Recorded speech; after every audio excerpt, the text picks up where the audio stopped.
imaginationem sapientiae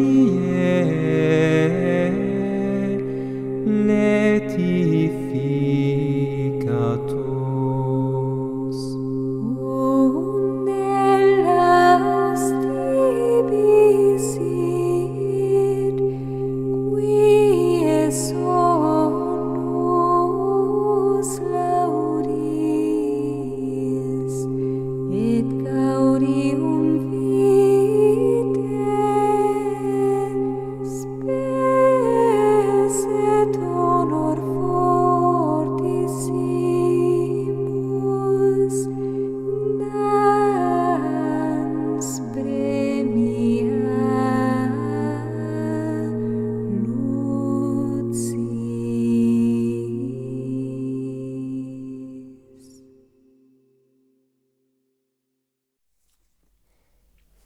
Sermões de Santo Antônio. Tradução Frei Ari Pintarelli, editora Vozes, canal Le Conde.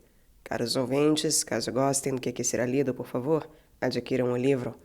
E caso gostem do meu trabalho, venham a auxiliá-lo. Se é possível, via Pix, Apoia-se, Vaquinha, PayPal. Os links estão todos no descritivo. Há também link para a lista de desejos da Amazon, através da qual você poderá comprar livro. E também é possível tornar-se membro aqui do canal. Por favor, curtam, compartilhem, comentem, inscrevam-se no canal, caso já não tenham feito, pois tudo isso faz muita diferença em termos de engajamento. E também, por favor, orem por mim e por todos nós. Mas se puderem, orem por mim, por esse trabalho que aqui é feito. Muito obrigada. Que Deus vos abençoe, meus caros. Seguimos para o segundo domingo depois da Páscoa. Temas do sermão. Evangelho do segundo domingo depois da Páscoa. Eu sou o bom pastor. Evangelho que se divide em 4 partes. Primeiramente, sermão ao pregador. Foi-me dada uma cana. As 3 qualidades da vara e seu significado.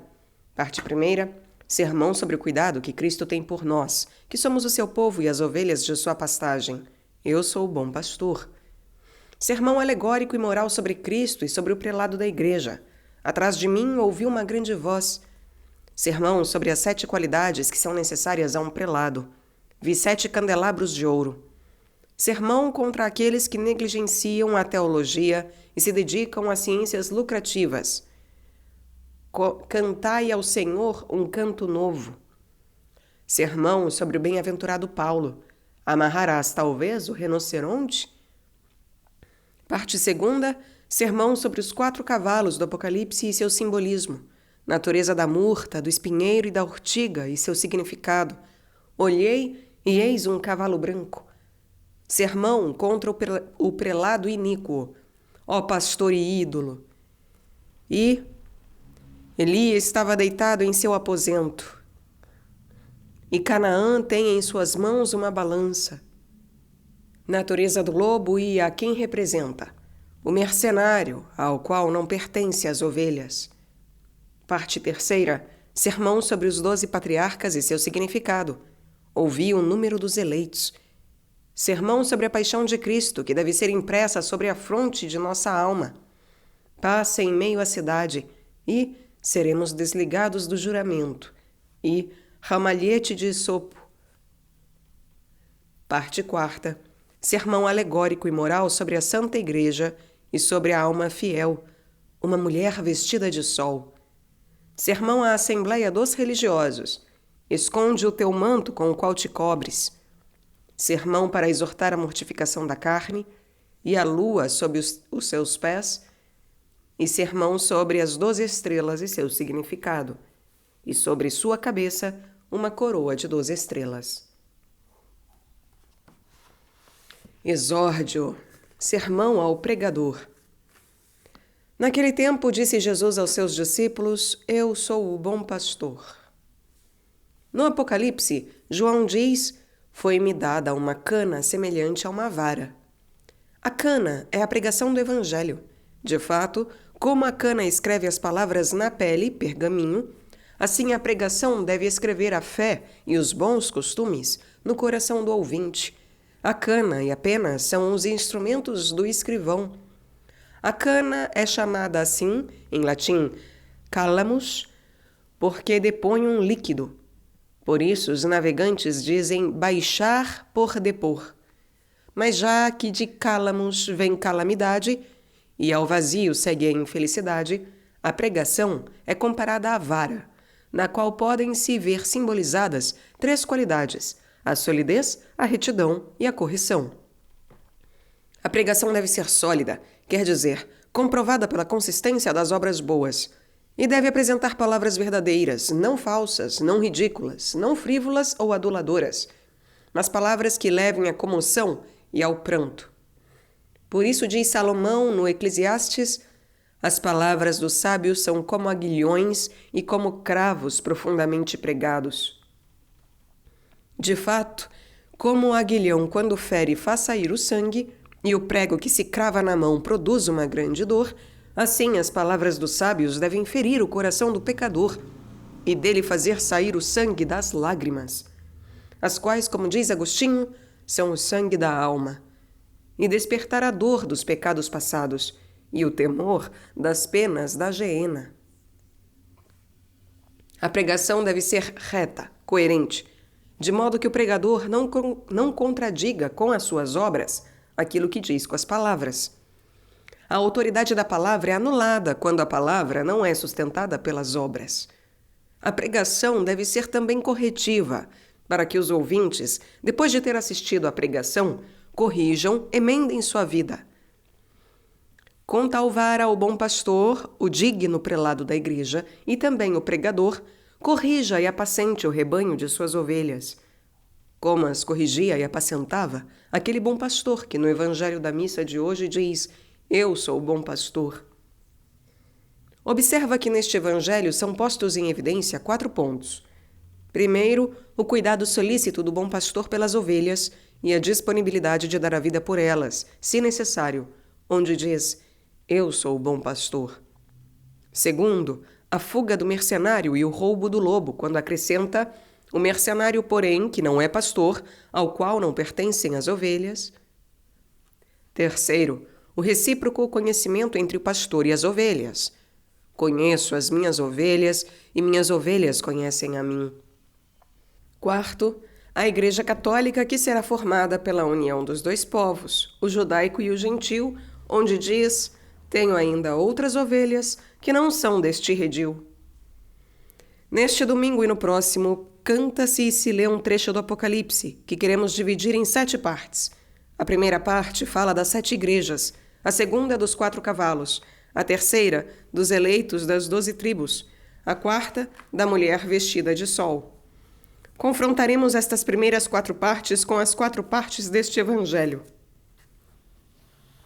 A quinta parte do trecho do Apocalipse fala dos 7 anjos que carregam os frascos cheios da ira de Deus. A sexta parte fala da condenação da grande meretriz, isto é, da vaidade mundana. Enfim, a 7ª parte fala do rio de água viva, isto é, da perenidade da vida eterna. E estas 3 partes, se Deus quiser, confrontá-las-emos com as 3 partes do Evangelho do domingo próximo. Além disso, sempre neste domingo, no introito da missa, canta-se: a terra está cheia da misericórdia do Senhor, e se lê a carta do bem-aventurado Pedro Apóstolo: Cristo sofreu por nós. Primeiro, cuidado solícito do bom pastor pelas ovelhas. Eu sou o bom pastor. Com justiça, Cristo pode dizer: eu sou, porque para ele nada é passado, nada é futuro, mas tudo é presente. De fato, diz no Apocalipse: eu sou o Alfa e o Ômega, o princípio e o fim, diz o Senhor Deus, que é, que era e que há de vir, o Onipotente.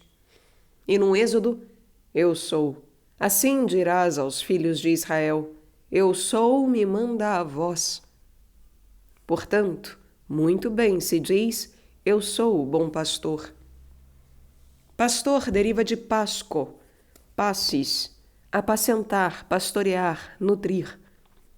E Cristo nos nutre cada dia com a sua carne e o seu sangue no sacramento do altar. Diz Isaí, Jessé, pai de Davi, no primeiro livro dos Reis: ainda falta um pequeno que anda apacentando as ovelhas. O nosso Davi, pequeno e humilde, apacenta como um bom pastor. Ele é o nosso Abel, que, como se lê no Gênesis, foi pastor de ovelhas. O fratricida Caim, isto é, o povo judaico, matou-o por ódio. Desse pastor o pai diz: suscitarei um pastor que apacentará o meu rebanho, Davi meu servo. Isto é, meu filho Jesus, ele mesmo apacentará e será o seu pastor. E em Isaías, ele apacentará como um pastor o seu rebanho. Nos seus braços recolherá os cordeiros e os tomará no seu peito. Ele mesmo levará as ovelhas que amamentam. Fala como bom pastor aquele que, quando conduz o seu rebanho para o pasto e o faz voltar, recolhe em seus braços os cordeiros pequenos que não podem caminhar e ergue ao peito as ovelhas que amamentam, latim fetas. E aquelas cansadas, ele próprio as carrega. O termo latino fetus, fecundado, às vezes significa cheio, às vezes libertado. Assim, Jesus Cristo nos apacenta cada dia com os ensinamentos evangélicos e com os sacramentos da Igreja. Reuniu-nos com seu braço estendido sobre a cruz. Diz João, para unir num só corpo os filhos de Deus que estavam dispersos, e os erguerá ao seu peito. Erguer-nos-á ao seio da sua misericórdia, como faz a mãe com o filho. Diz, de fato, eu fiz de Aio nutritus a Efraim, carreguei-o nos meus braços. Ele nos nutre com seu sangue, como com leite. No seio, ou sob o seio, foi ferido por nós pela lança no Monte Calvário, para oferecer-nos o seu sangue, como a mãe oferece ao filho o leite, e nos carregou nos seus braços, estendidos sobre a cruz. Por isso, na epístola de hoje, Pedro diz: ele mesmo carregou os nossos pecados em seu corpo sobre o madeiro, para que, mortos para o pecado, vivamos para a justiça. Por suas chagas fostes curados. E ele carrega as grávidas, isto é, as almas grávidas dos penitentes, herdeiros da vida eterna. De fato, diz no Êxodo: vós mesmos vistes o que eu fiz aos egípcios, de que modo vos trouxe sobre as asas de águia e vos tomei para mim. Ele afunda os egípcios, isto é, os demônios e os pecados mortais, no Mar Vermelho, quer dizer, na amargura da penitência, das lágrimas e do sofrimento, banhado e avermelhado pelo sangue. Carregue então os penitentes sobre asas de águia. Quando desprezadas as coisas terrenas, ergue-os para as coisas celestes, para que com olhos límpidos contemplem o sol da justiça. Com razão, pois, diz: eu sou o bom pastor. E Davi: tu és bom, e por tua bondade me ensinas.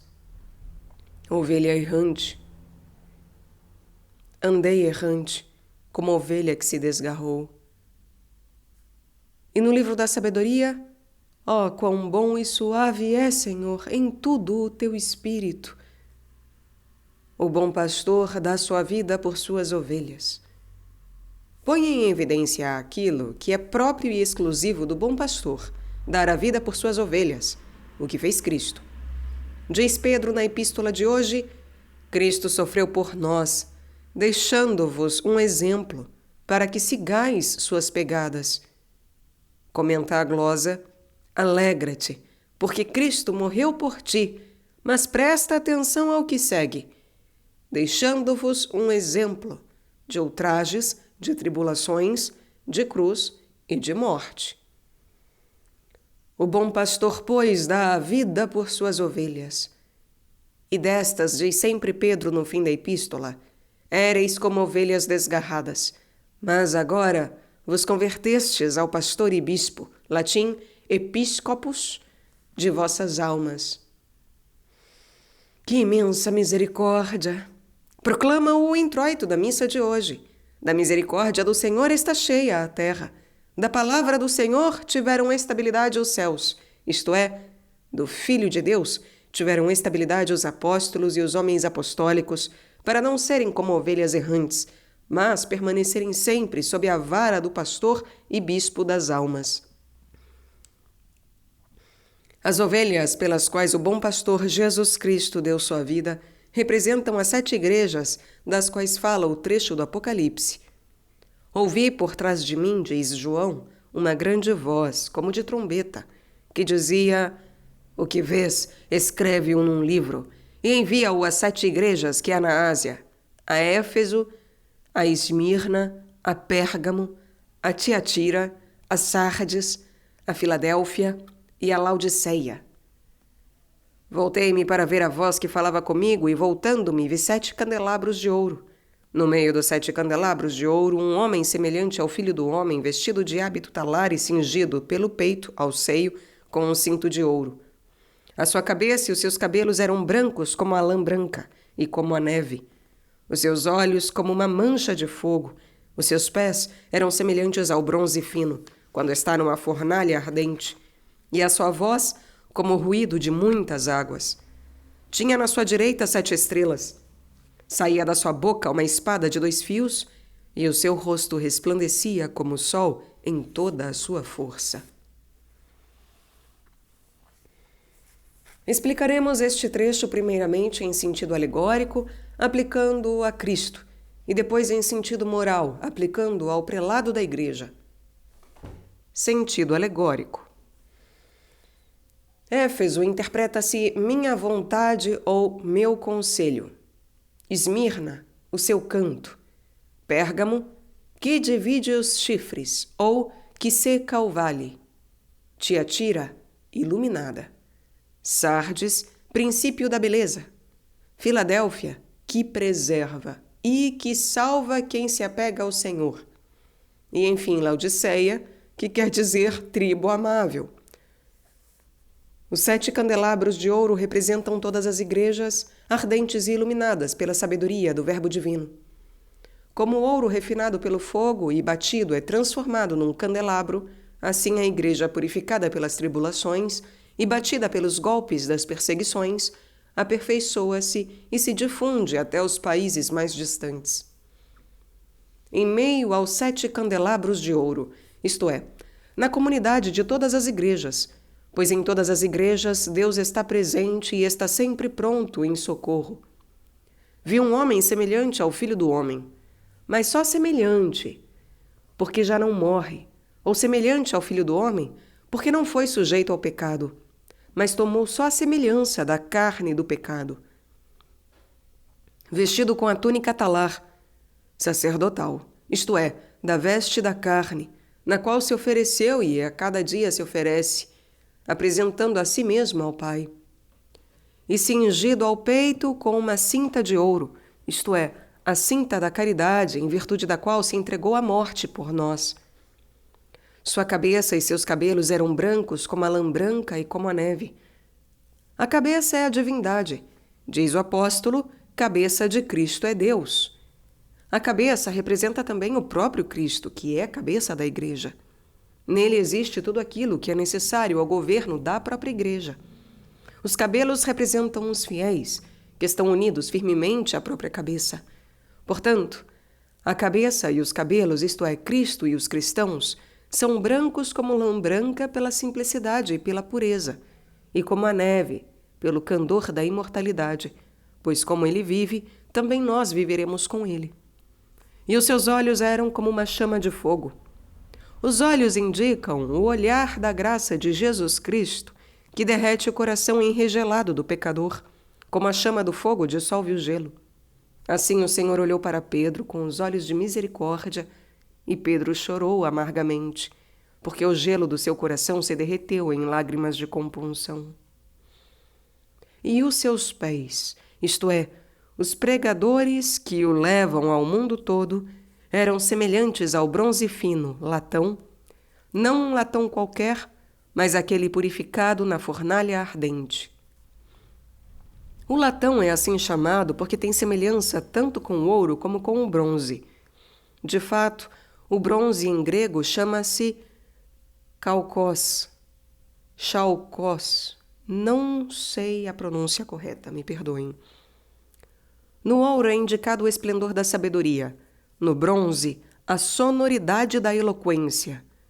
Os pés de Jesus Cristo são semelhantes ao latão, porque os pregadores devem resplandecer pelo fulgor da sabedoria e pela sonoridade da eloquência. E a sua voz era como a voz de muitas águas. A pregação de Cristo possui a virtude da água, porque lava. De fato, aos apóstolos ele disse: Vós estáis limpos em virtude da palavra que vos anunciei.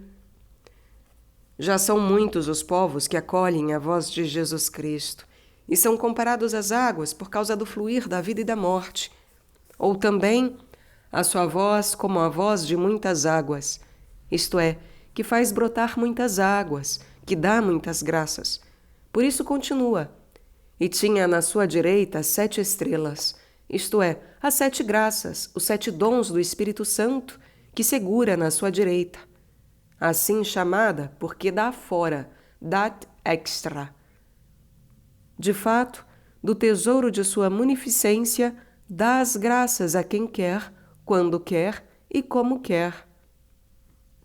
Ou também, as estrelas representam os bispos, que devem resplandecer adiante a todos com a palavra e com o exemplo.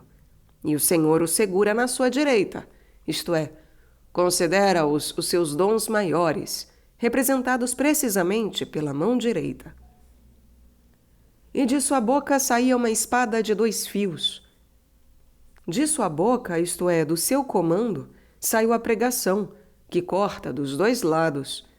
No Antigo Testamento, as obras carnais, no Novo, as várias concupiscências. E seu rosto era como o sol quando resplandece em toda a sua força. O rosto de Cristo são os dignos prelados da Igreja e todos os santos, por meio dos quais, como por meio do rosto, conhecemos a Cristo.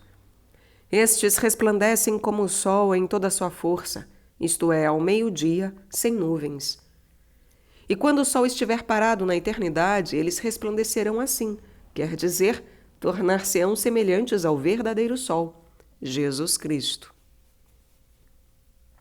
Sentido moral. Eu sou o bom pastor. Bem-aventurado o prelado da igreja que pode dizer com toda sinceridade: eu sou o bom pastor. Por ser homem, é necessário que ele seja semelhante ao Filho do Homem e esteja no meio de 7 candelabros de ouro. Deles, diz João, vi 7 candelabros de ouro.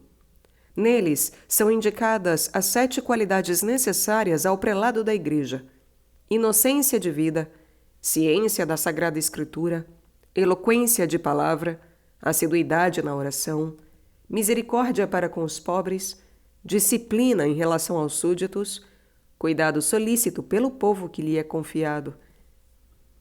Estes 7 candelabros encontram correspondência no significado das 7 igrejas. Éfeso interpreta-se minha vontade ou meu conselho. Aqui é indicada a inocência da vida, da qual diz o apóstolo: esta é a vontade de Deus, a vossa santificação, que cada um de vós saiba possuir o seu corpo em santidade e honra. E Isaías dá um conselho, toma uma decisão, dá um conselho para viver na inocência em relação à alma. Toma uma decisão, isto é, freia os sentidos, para viver na castidade no que se refere ao corpo. Esmirna interpreta-se o seu canto, e aqui é indicada a ciência do conhecimento das Sagradas Escrituras.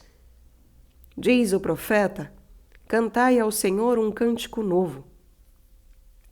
Todas as ciências mundanas e lucrativas são o cântico velho, o cântico da Babilônia. Só a teologia é o cântico novo, que ressoa suavemente aos ouvidos de Deus e renova o espírito. Ela deve ser o cântico dos prelados.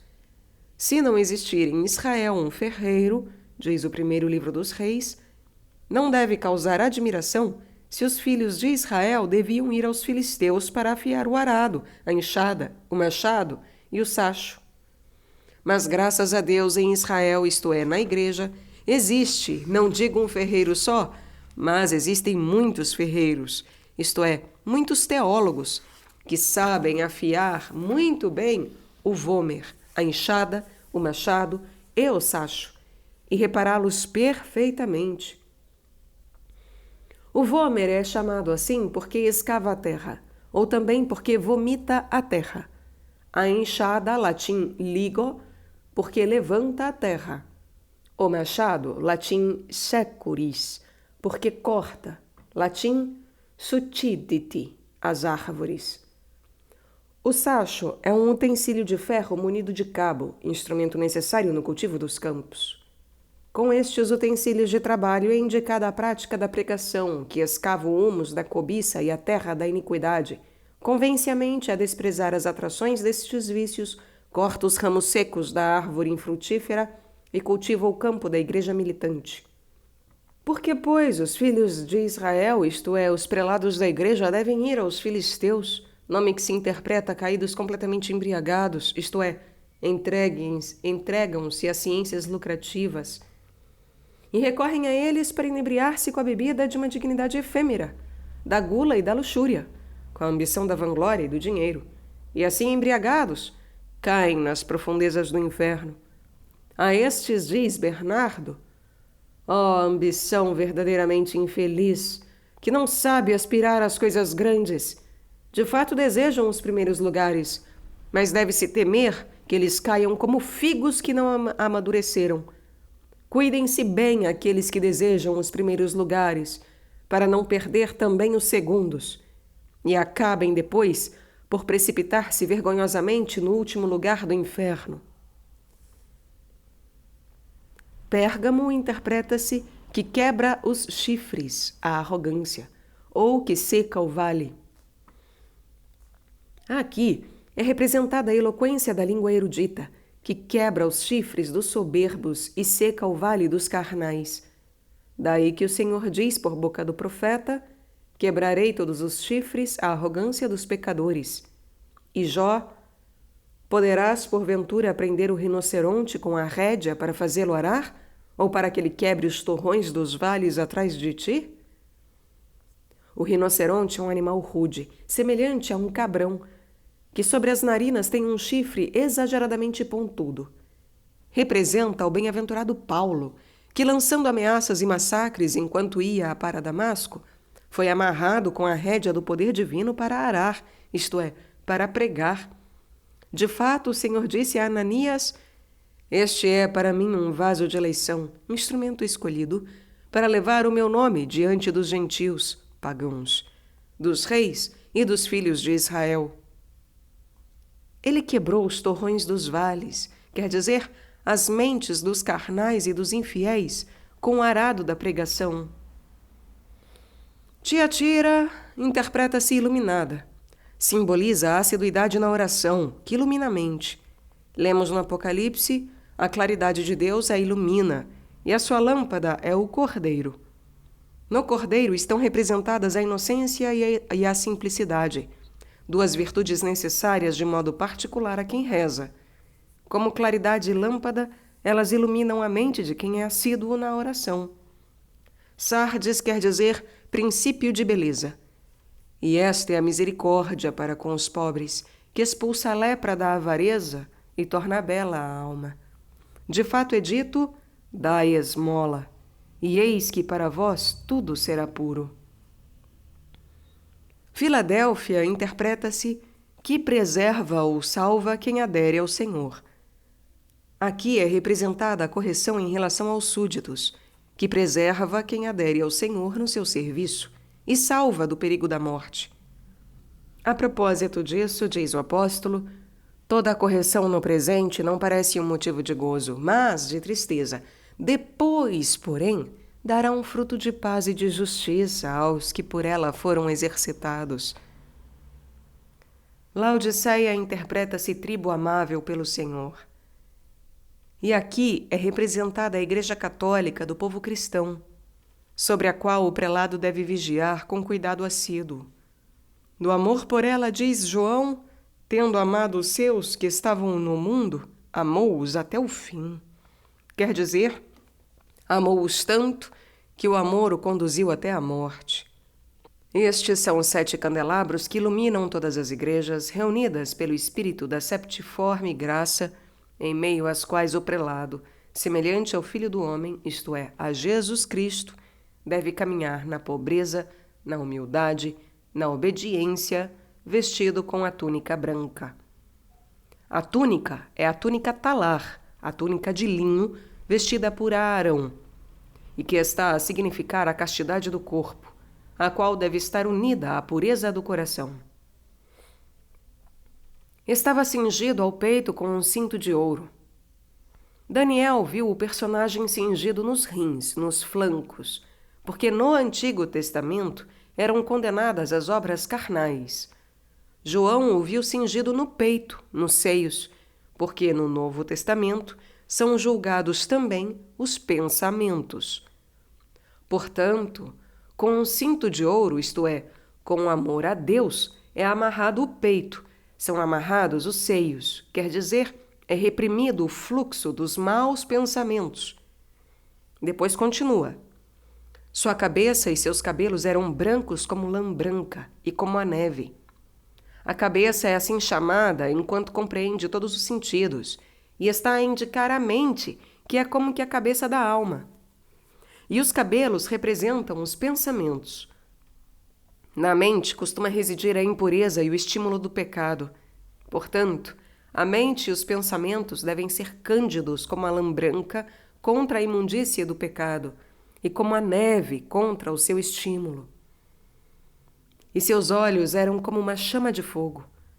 Os olhos do prelado representam a contemplação de Deus e a compaixão pelo próximo, que devem ser como uma chama de fogo, isto é, devem irradiar confiança em relação a Deus e inocência em relação ao próximo. E seus pés eram semelhantes ao latão. Os pés representam os afetos da mente e os efeitos das obras. Destes 2 pés fica o coxo Mefibosete, nome que se interpreta homem de confusão, ao cair dos braços da ama, como se narra no 2º livro dos Reis. Nele vemos representado o pecador, homem da confusão eterna, que por causa do pecado mortal caiu dos braços da ama, isto é, sai da graça do Espírito Santo e se torna coxo de ambos os pés. Os pés do bom prelado, porém, devem ser semelhantes ao latão. O latão, como se disse, tem a cor do ouro e do bronze. No ouro está simbolizado o afeto da mente, no bronze, a ressonância, o exemplo das boas obras. Com frequência, o latão é abrasado e assim melhora a sua cor. Da mesma forma, o bom prelado, quanto mais for queimado pelo fogo da tribulação, tanto mais se torna luminoso. E a sua voz era como a voz de muitas águas. Como muitas águas que correm impetuosamente arrastam qualquer obstáculo, assim a voz da pregação do prelado deve arrastar qualquer obstáculo de vícios e qualquer impedimento que se entreponha à salvação das almas. E na sua direita tinha 7 estrelas. As 7 estrelas são as 7 glorificações do corpo e da alma. As da alma são a sabedoria, a amizade e a concórdia. As do corpo, a luminosidade, a agilidade, a sutileza, a compenetração e a imortalidade. O prelado deve ter estas qualidades na direita, para que tudo o que pensa, tudo o que faz, tudo seja destro, isto é, reto, e para que possa ter na direita da vida eterna as 7 estrelas, isto é, seja posto à direita com suas ovelhas. E de sua boca saía uma espada de 2 gumes. A espada é a confissão, que deve estar afiada de ambos os lados para poder cortar os vícios espirituais, que são a soberba e a vanglória, e os vícios carnais, que são a avareza, a gula e a luxúria. E o seu rosto era como o sol quando resplandece em todo o seu fulgor. O rosto do prelado são suas obras, por meio das quais, como pelo rosto, ele é reconhecido. Reconhecê-los-eis pelos frutos. Se os frutos são bons, resplandecerão como o sol em todo o seu fulgor. De fato, diz o Senhor, resplandeça a vossa luz diante dos homens, para que vejam as vossas boas obras e glorifiquem o vosso Pai que está nos céus. Se o prelado for assim, em consciência poderá dizer: eu sou o bom pastor. Irmãos caríssimos, peçamos ao Senhor nosso Jesus Cristo que conceda ao pastor de sua igreja a graça de apacentar como convém o rebanho dos fiéis, e no fim mereça chegar a ele, que é a eterna pastagem dos santos. Conceda-o aquele que é bendito nos séculos dos séculos. Amém.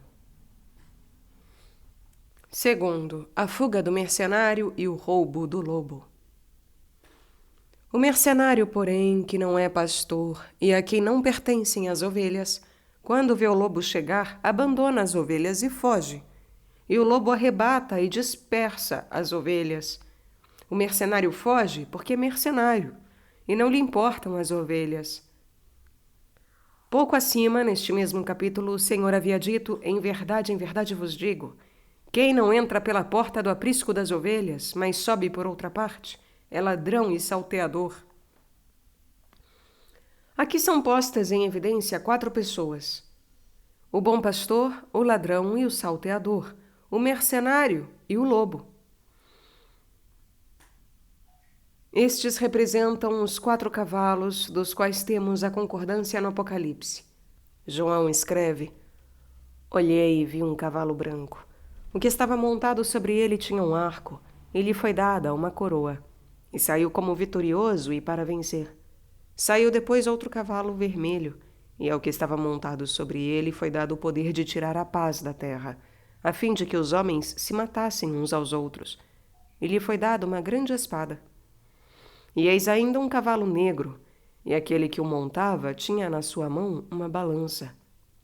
Ouvi como que uma voz no meio dos 4 animais que dizia: 1 medida de trigo por 1 denário, e 3 medidas de cevada por 1 denário. Mas não causes dano ao vinho, nem ao azeite. E eis, enfim, um cavalo amarelo. O que estava montado sobre ele tinha por nome Morte, e seguia-o o Inferno.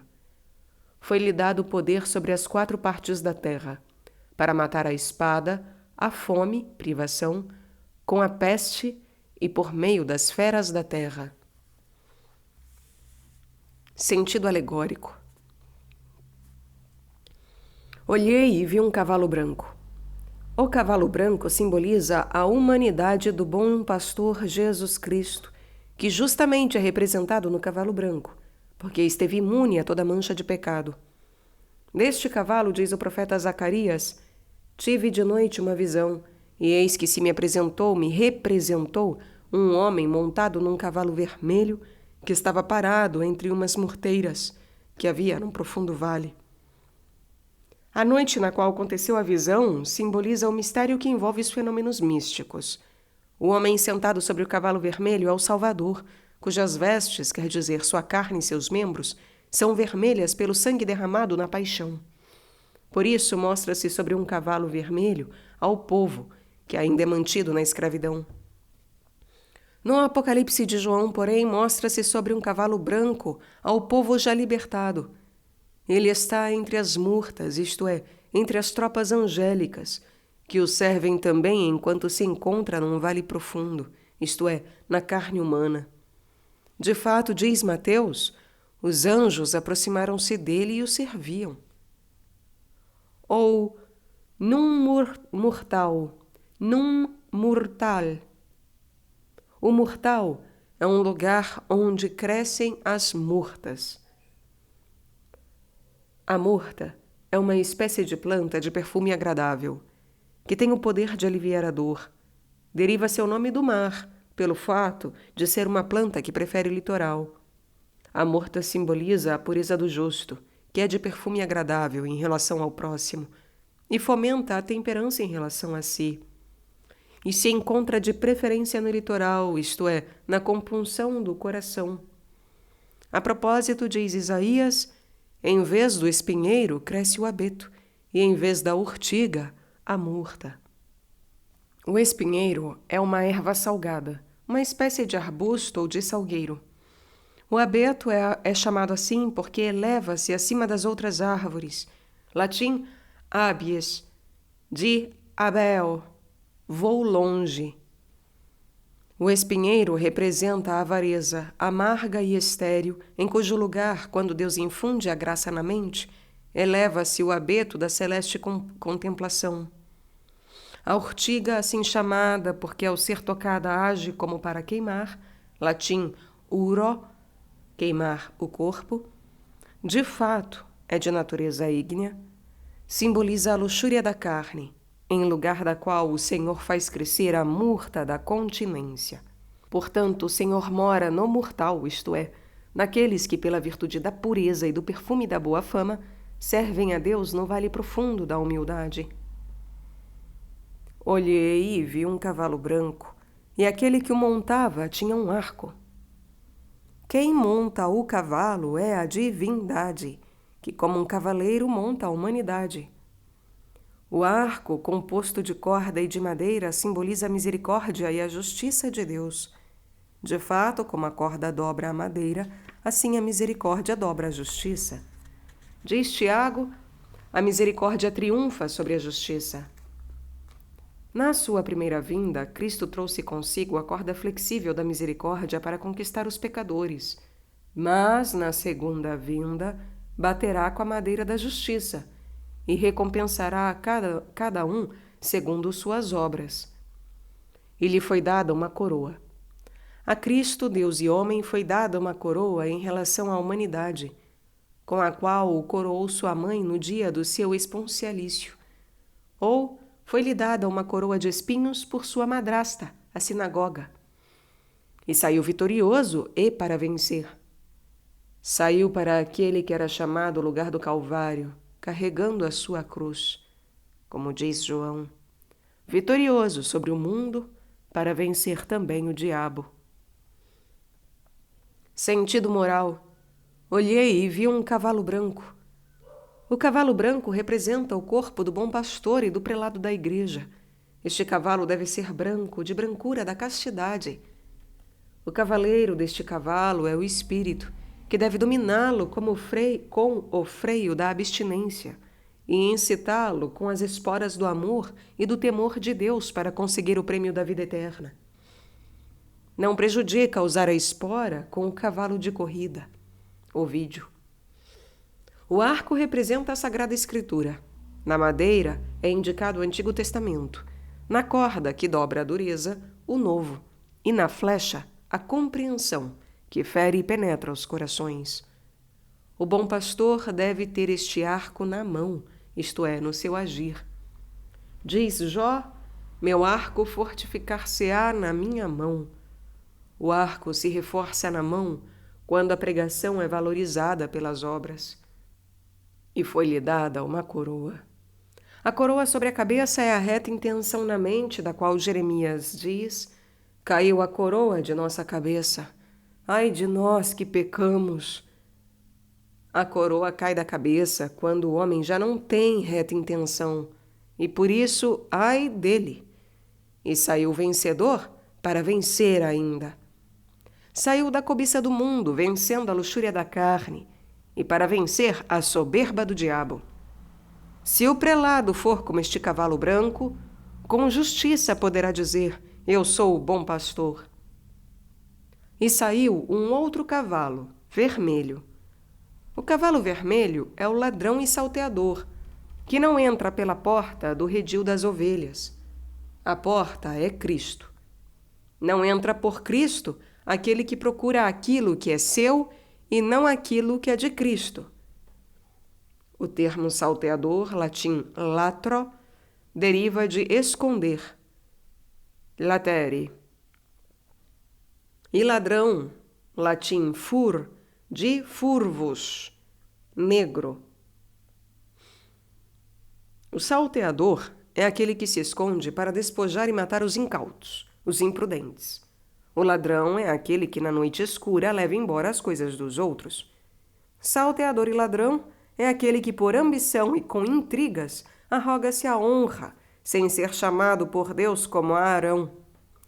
Aquele que obtém uma preladura com a simonia é ladrão, porque usurpa, por meio do dinheiro, o ofício de pastor. E quase na noite escura faz seu aquilo que pertence aos outros. Faz suas as ovelhas de Deus, que roubou do Senhor. Salteador é aquele que se esconde sob a aparência de santidade. Apresenta-se como ovelha, enquanto é um lobo, e como gavião, quando é um avestruz. E desse modo despoja de suas virtudes os incautos e os mata na alma. Com razão, pois, é chamado cavalo vermelho. Quem monta este cavalo é o espírito da ambição e da glória mundana, que tira a paz da terra, isto é, da mente do próprio ladrão e salteador. De fato, o espírito de ambição não permite ao desgraçado ter a tranquilidade da mente, porque é como um caçador que persegue as presas que lhe fogem e, de qualquer parte, corre em busca das coisas temporais. Dele diz o bem-aventurado Bernardo: tu multiplicas as prebendas, sobes ao arquidiaconato, aspiras ao episcopado, pouco a pouco te elevas, mas de repente e inopinadamente te precipitas no inferno. E ainda, o explorador anda diligente para cá e para lá, simula e dissimula, alinha-se e cumprimenta, agarra-se com mãos e pés para, de algum modo, introduzir-se no patrimônio do crucificado. Outro sentido: tira a paz da terra, quando, mediante este filho de perdição, semeia a discórdia na igreja. Por isso continua: porque se mataram um ao outro. Os ladrões e os salteadores, isto é, os prelados simoníacos, matam-se mutuamente com a espada da discórdia e da inveja, quando se denigrem, quando murmuram, quando latem um contra o outro. Diz Isaías: ali dançarão os sátiros. E ainda, os sátiros gritarão uns para os outros.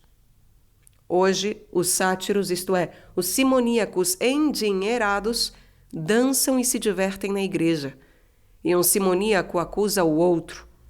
Estão ocupados o dia todo em processos, intrigas, extorsões, em gritos e em ásperas discussões. Então conclui: e lhe foi dada uma grande espada. A espada aguçada e afiada é a glória temporal, pela qual e com a qual os infelizes ferem e matam a si mesmos. E eis o cavalo preto, e quem o monta tinha na mão uma balança.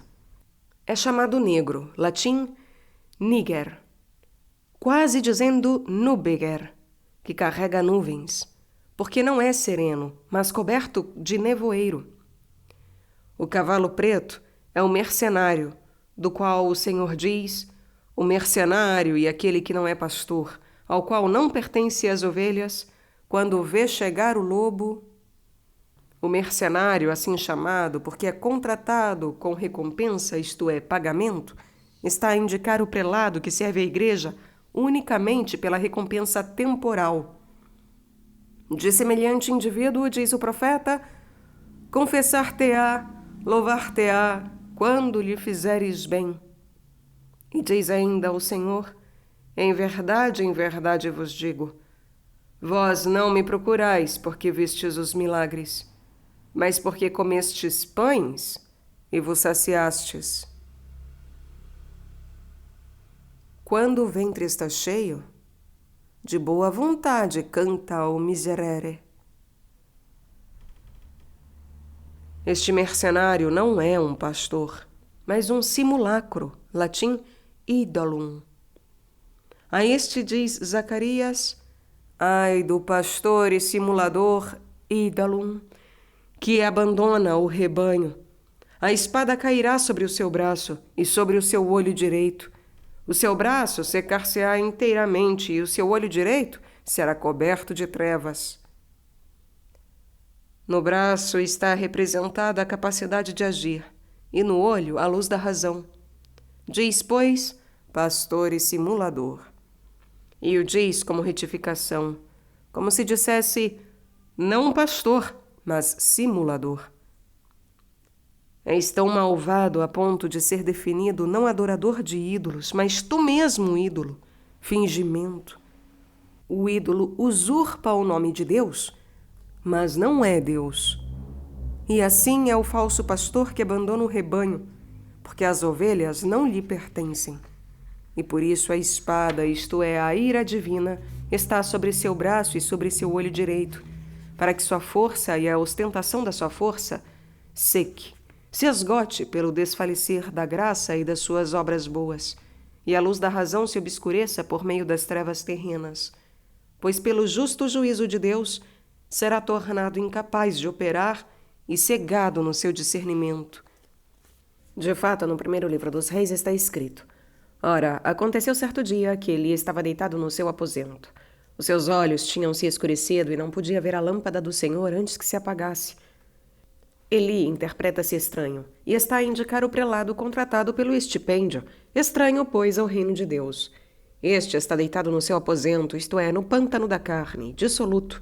Os seus olhos, isto é, a luz da razão e do intelecto, estão escurecidos pela escuridão, isto é, pelo amor às coisas terrenas. E assim não pode ver a lâmpada, quer dizer, a graça de Deus antes que se apague. Isto é, não percebe e não reconhece que está privado da luz da graça, senão quando esta luz já está apagada nele.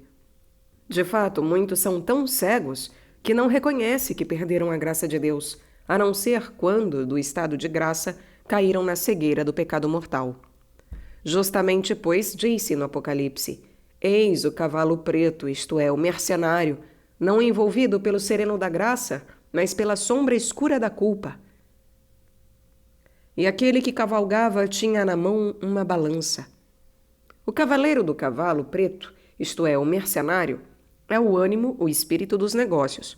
O mercenário, estimulado por estas esporas, como um mercador, por um preço combinado, vende a pomba, isto é, a graça de Deus, que deve ser dada gratuitamente, e assim faz da casa de Deus uma casa de negócios. O mercenário tem na mão uma balança falsa, da qual diz Oséias: Canaã tem na mão uma balança enganosa, ama o engano.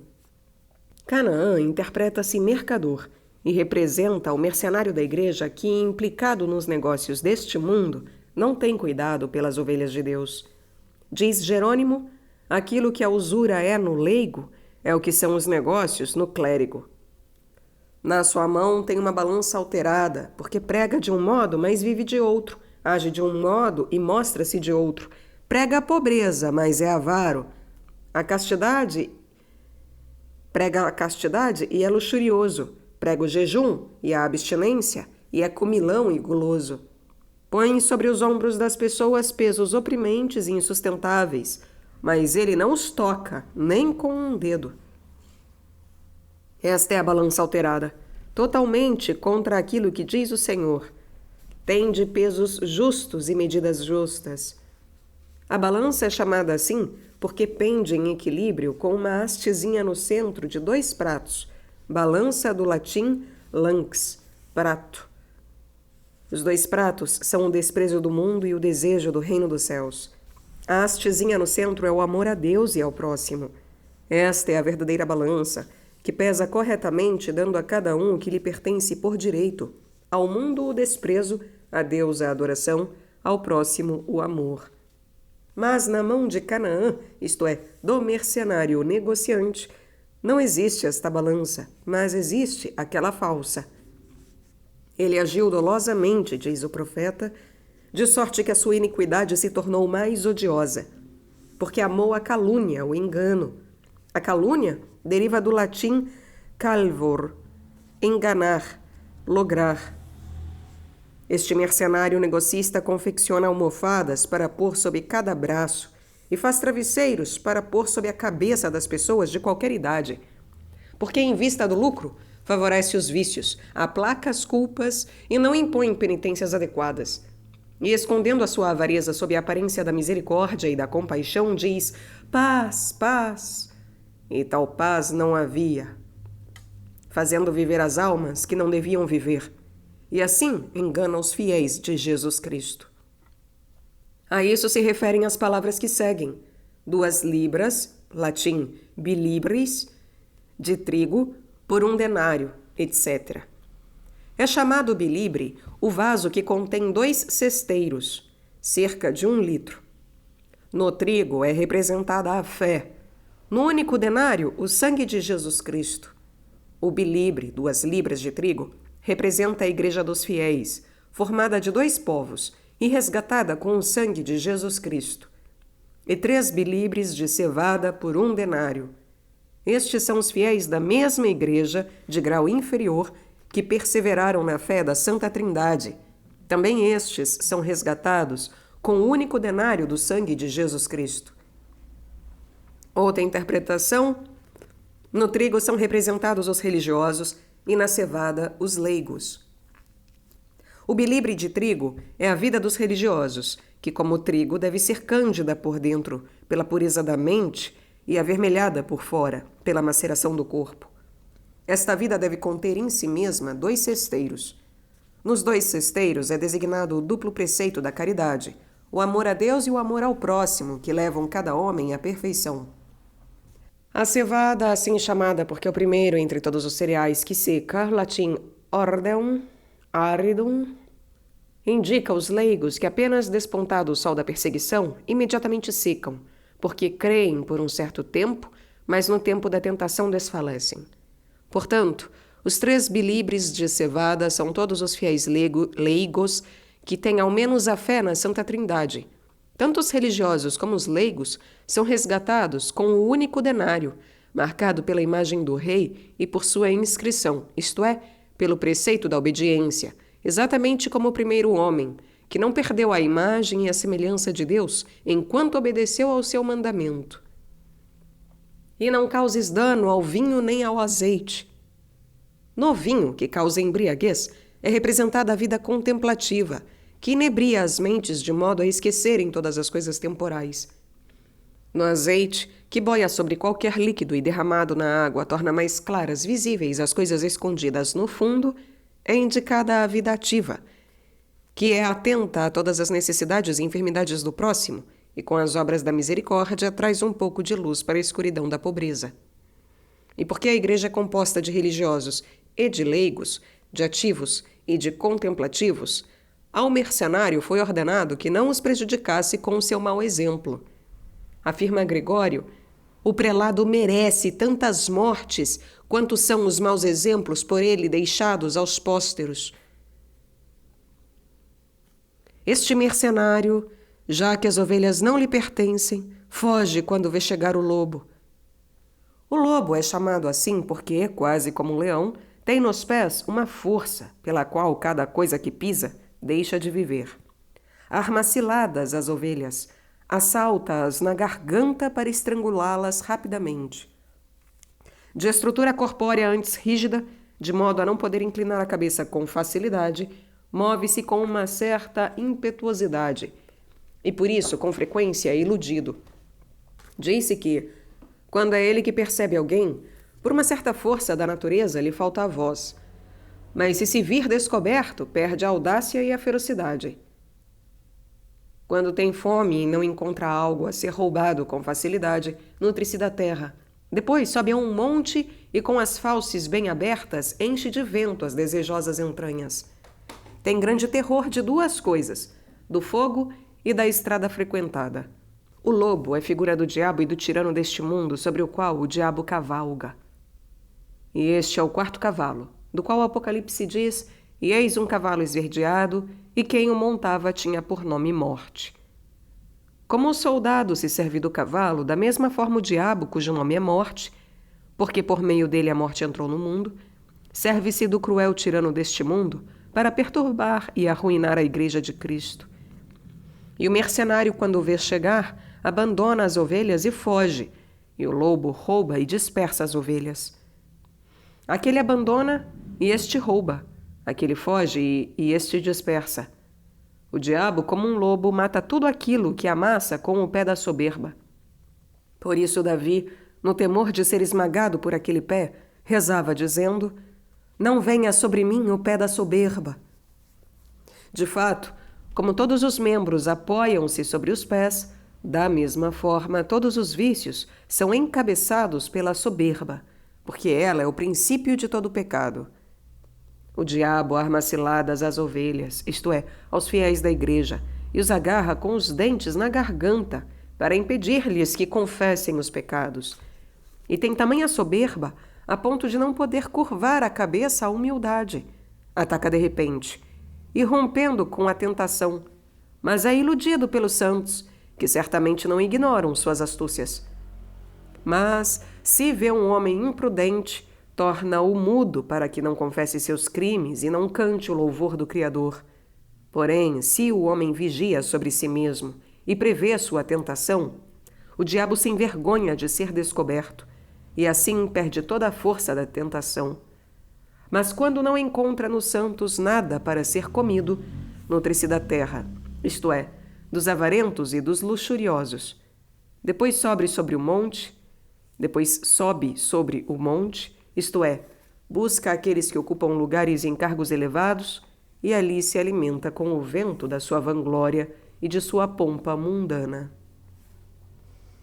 O diabo tem terror sobretudo de duas coisas, do fogo da caridade e do caminho pisado pela humildade. Se o mercenário fosse dotado destas duas qualidades, certamente não fugiria, mas exatamente por isso foge, porque é mercenário e simplesmente não lhe importam as ovelhas. O mercenário e o diabo estão unidos por uma certa amizade e vinculados por um pacto.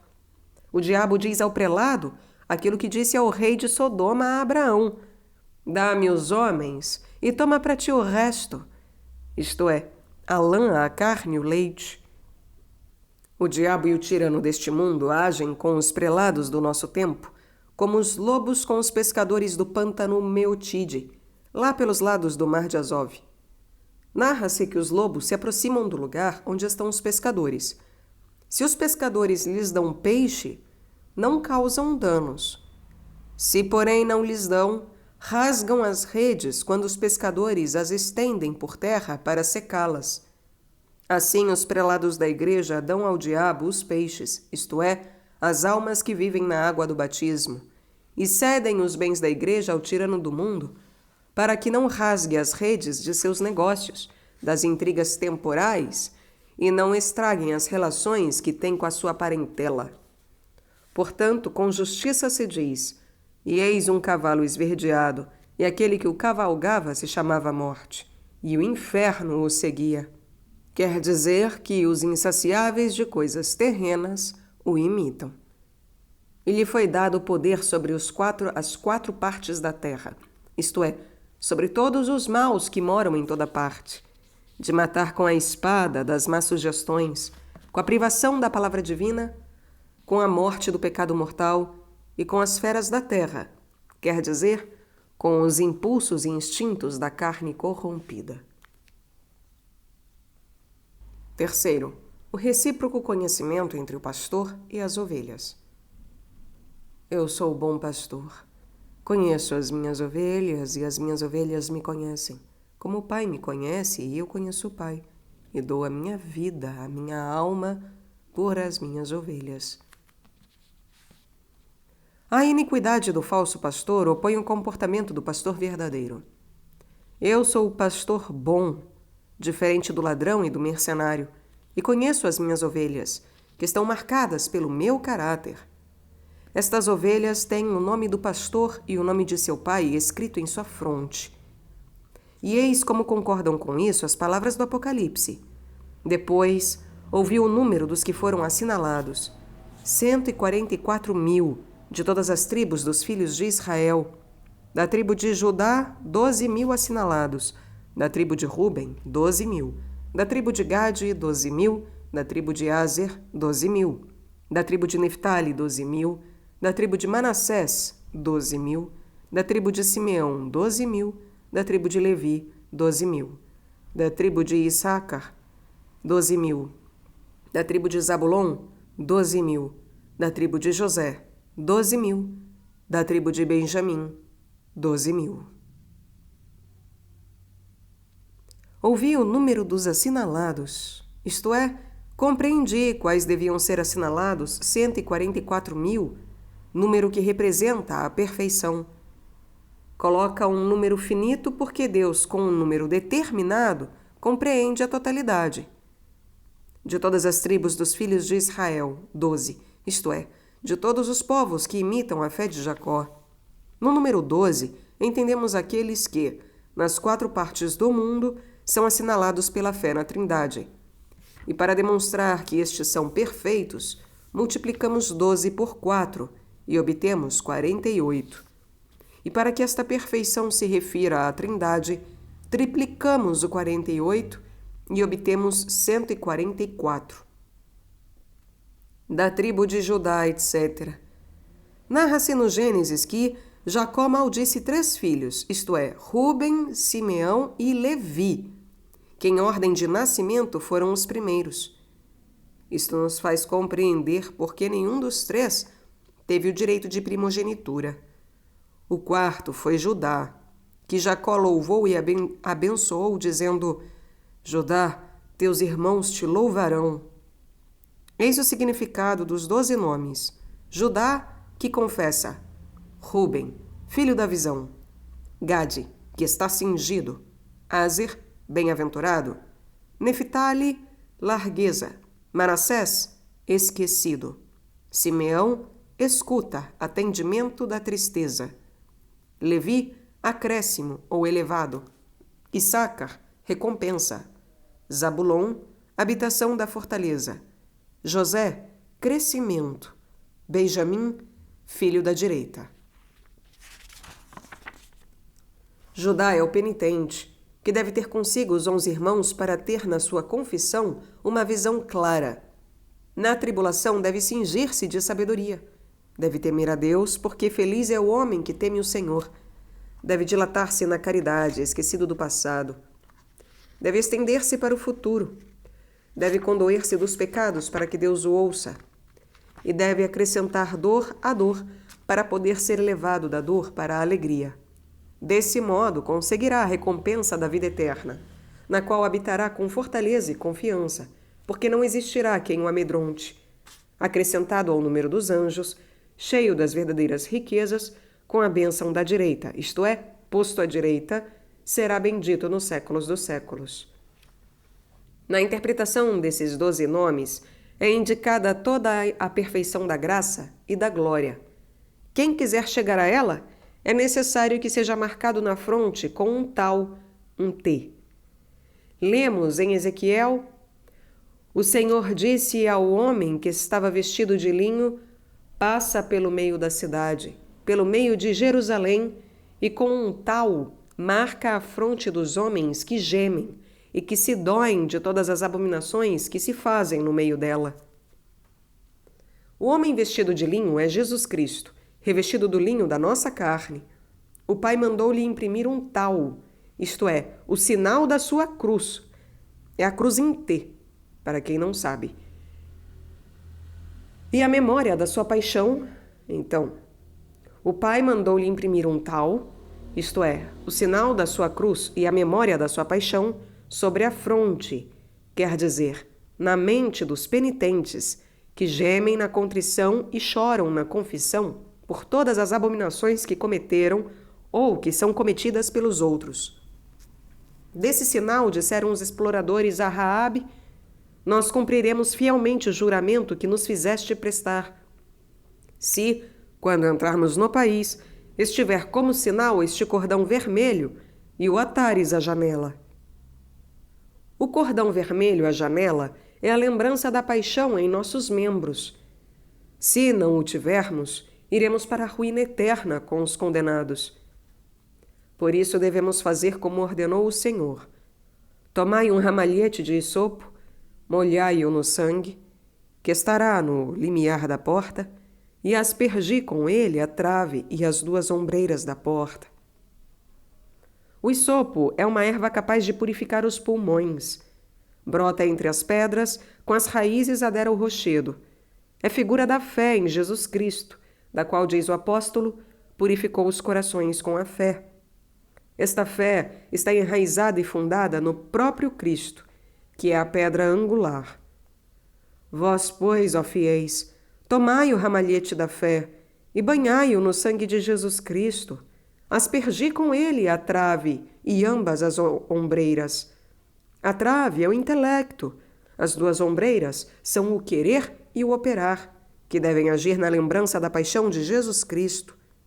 De fato, diz a esposa do Cântico dos Cânticos, põe-me como selo sobre teu coração, como um selo sobre o teu braço. No coração é indicada a vontade e no braço a ação. Ambos devem ser marcados com o selo da paixão de Jesus Cristo. Todos aqueles que foram marcados com este selo, o Senhor os reconhece e eles reconhecerão o Senhor. Por isso diz: conheço as minhas ovelhas, e as minhas ovelhas me conhecem, como o Pai conhece a mim, e eu conheço o Pai. O Filho conhece o Pai por si mesmo. Nós o conhecemos por meio do Filho.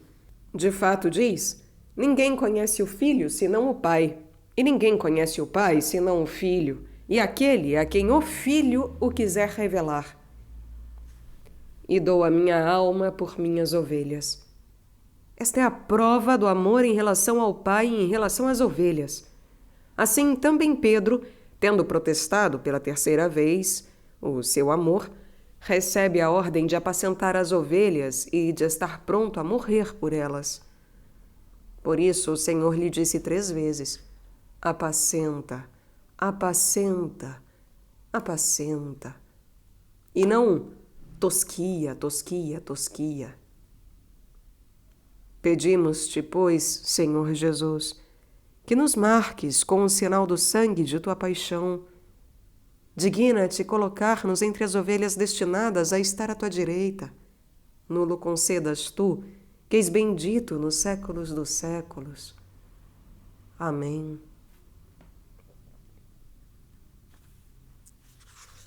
Quarto, a igreja será formada por ambos os povos, o judeu e o pagão.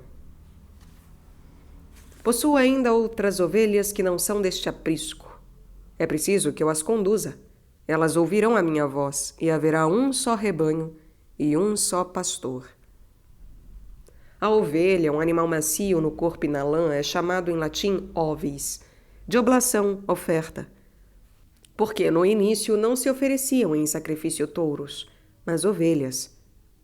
As ovelhas são os fiéis da Igreja de Cristo, que cada dia sobre o altar da paixão do Senhor e no sacrifício do coração contrito oferecem a si mesmo como hóstia pura, santa e agradável a Deus. Possuo ainda outras ovelhas, isto é, os gentios, os pagãos, que não são deste aprisco, não são do povo de Israel. É preciso que eu as conduza por meio dos apóstolos. E haverá um só rebanho e um só pastor. E esta é a igreja, reunida e formada por ambos os povos. E esta é a mulher de quem fala o Apocalipse. Apareceu no céu um grande sinal, uma mulher vestida de sol com a lua debaixo dos seus pés. E sobre a sua cabeça uma coroa de 12 estrelas. Estava grávida e chamava com dores de parto e sofria tormentos para dar à luz. Sentido alegórico. Esta mulher representa a igreja, que com justiça é chamada mulher porque fecunda de muitos filhos, que gerou da água e do Espírito Santo. Esta é a mulher vestida de sol. O sol é chamado assim porque aparece só, depois de haver obscurecido com seu fulgor todas as outras estrelas. O sol é Jesus Cristo, que habita numa luz inacessível, e cujo esplendor vela e obscurece os fracos raios de todos os santos, se forem comparados a ele. Porque não há quem seja santo como o Senhor.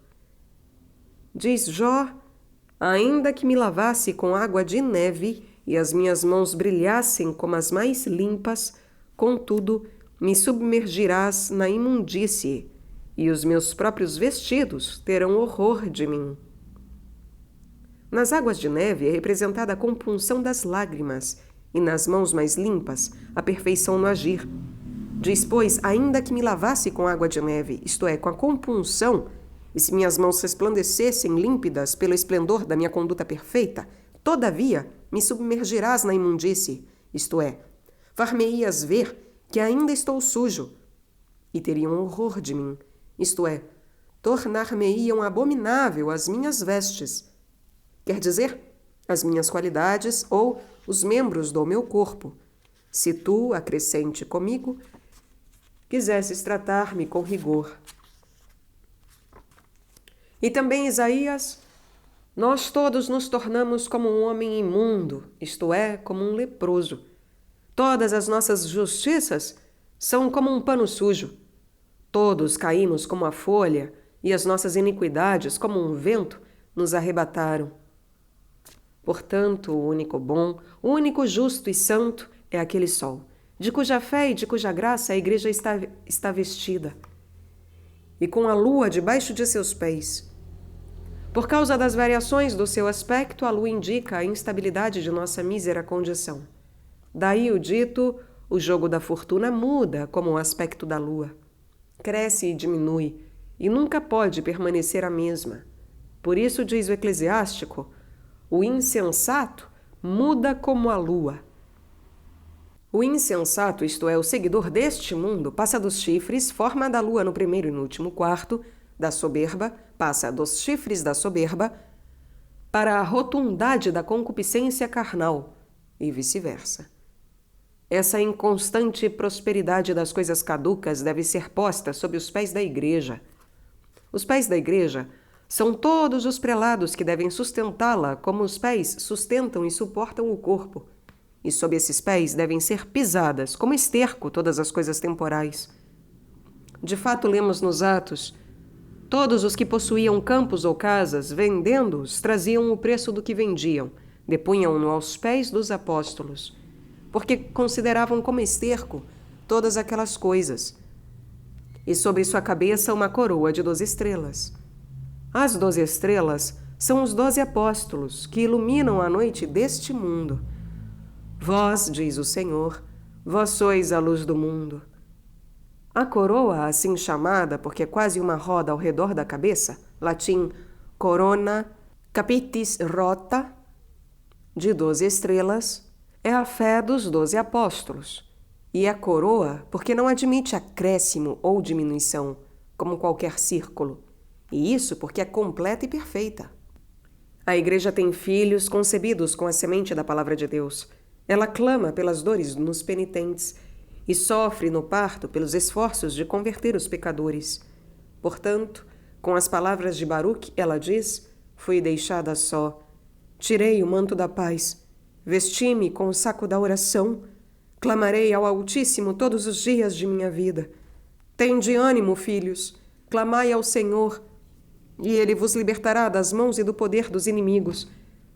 Fez-vos partir com choro e pranto, mas o Senhor vos fará voltar a mim com gozo e alegria.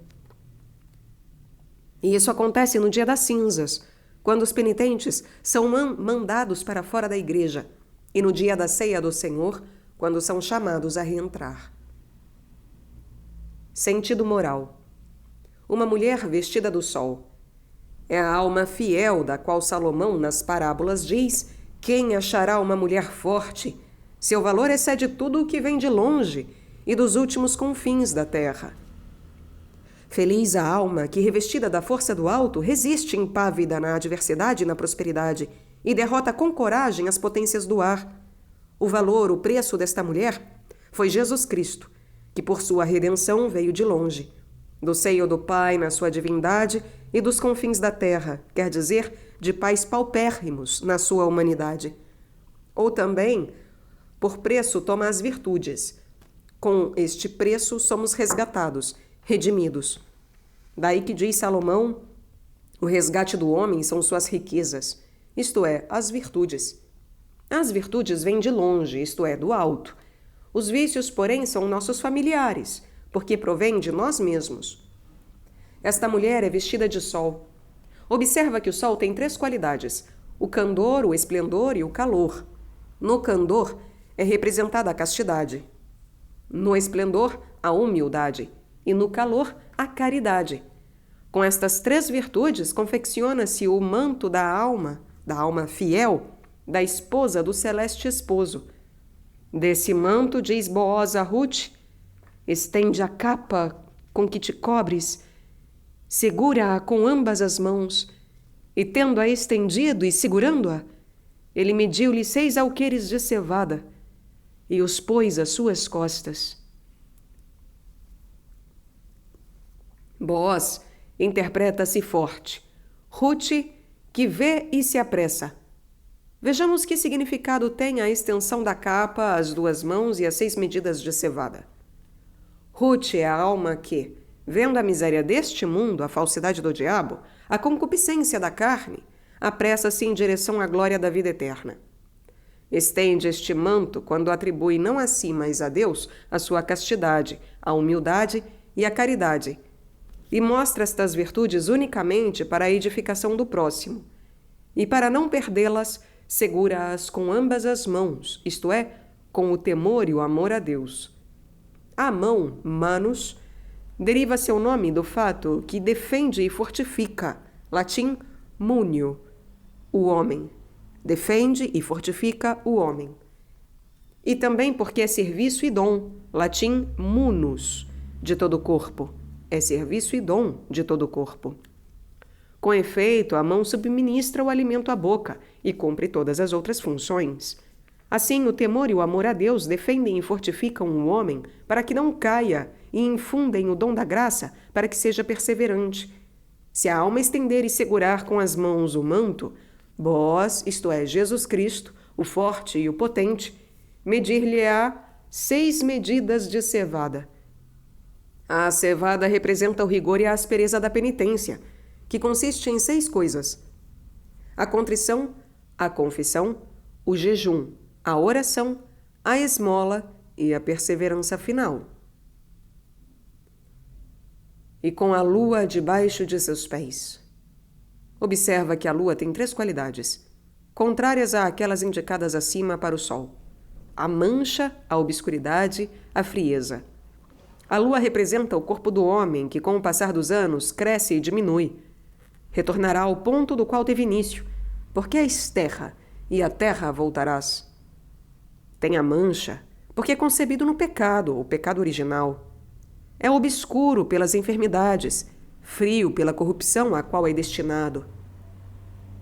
Ou também tem a mancha porque está manchado pela luxúria, está cego pela obscuridade da soberba e é esfriado pelo gelo do rancor e do ódio. A mulher deve ter esta lua sob os pés, isto é, sob os afetos da mente, para que a carne sirva ao espírito e a sensualidade seja submissa à razão. Narra-se no 1º livro dos Reis que Abigail montou sobre um jumento e foi a Davi.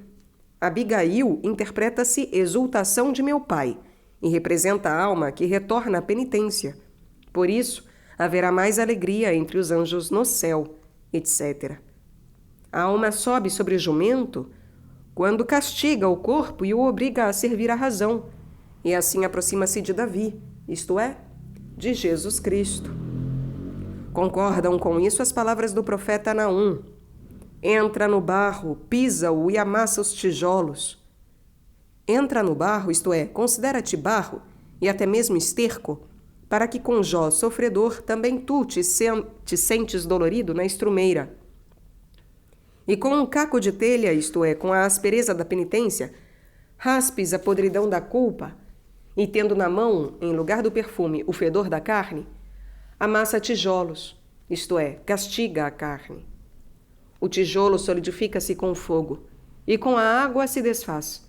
Assim a carne reforça-se quando cozinha pelas aflições, enquanto nos prazeres se enfraquece. Diz Jeremias: até quando te debilitarão as delícias, filha vagabunda? E Oséias: Israel desencaminhou-se como uma vaca no cio. A vaca no cio corre para lá e para cá, com o olho obstruído, não toma alimento, submete-se ao touro e não o olha, e enquanto é oprimida sob seu peso, é tomada pelo gozo da luxúria. Assim a carne, quando é cercada de delícias, vaga pelos campos da licenciosidade, não toma o alimento da alma, submete-se ao diabo e não o vê, e o diabo a amassa sob o peso do pecado, enquanto ela se acende de luxúria. e sobre sua cabeça uma coroa de 12 estrelas. As estrelas são chamadas assim de Istare, porque estão sempre fixas no mesmo ponto do céu e, junto com o céu, são levadas em seu perpétuo movimento. E quando se vê cair uma estrela, não se trata de estrelas, mas de pequenos fogos caídos pelo ar, que se formam quando o vento, alcançando os pontos mais altos, traz consigo o fogo etéreo. Éter era a esfera do fogo. Na cabeça, isto é, na mente da alma, deve existir uma coroa de 12 estrelas, isto é, de 12 virtudes. 3 na fronte, a fé, a esperança e a caridade. 3 no lado direito, a temperança, a prudência e a fortaleza. A temperança, a prudência e a fortaleza.